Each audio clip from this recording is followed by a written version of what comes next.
جهازك يحتاج إصلاح. نوفر تشخيصا مجانيا بدون مكالمات أو تنقل، نستلمه من بابك ونرجعه إليك.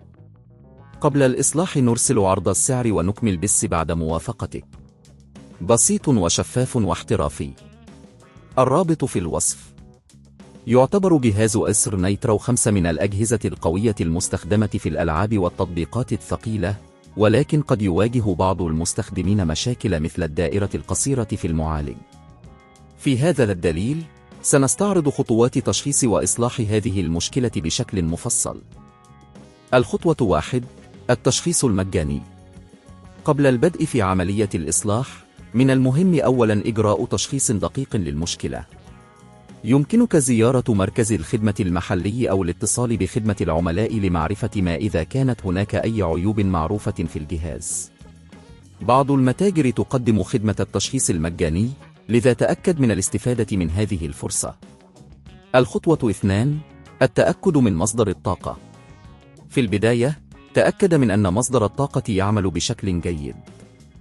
قم بفصل الجهاز عن الكهرباء وانتظر لبضع دقائق ثم أعد توصيله. إذا استمر الجهاز في عدم التشغيل، انتقل إلى الخطوة التالية. الخطوة 3: تفكيك الجهاز.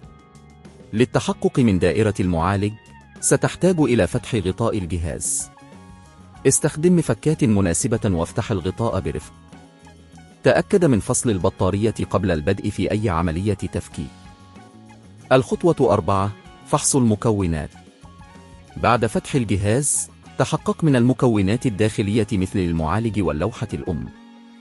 ابحث عن أي علامات حروق أو تلف في الدوائر. قد تحتاج إلى استخدام عدسة مكبرة لفحص التفاصيل الصغيرة. الخطوة 5: اختبار المعالج. إذا لم تجد أي تلف مرئي، يمكنك اختبار المعالج باستخدام أدوات خاصة لفحص الدوائر.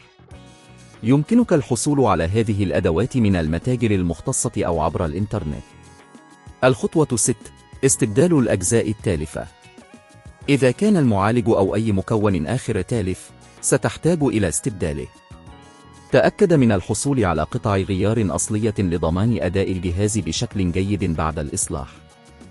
الخطوة 7: إعادة التجميع. بعد استبدال الأجزاء التالفة، قم بإعادة تجميع الجهاز بعناية. تأكد من توصيل جميع الكابلات بشكل صحيح وتثبيت البراغي بإحكام. الخطوة 8: اختبار الجهاز. بعد الانتهاء من إعادة التجميع، قم بتشغيل الجهاز لاختبار ما إذا كانت المشكلة قد تم حلها.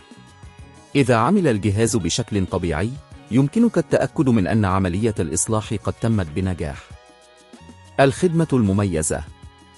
إذا كنت لا تشعر بالراحة في إجراء هذه الخطوات بنفسك، يمكنك الاعتماد على خدمات الإصلاح المتخصصة.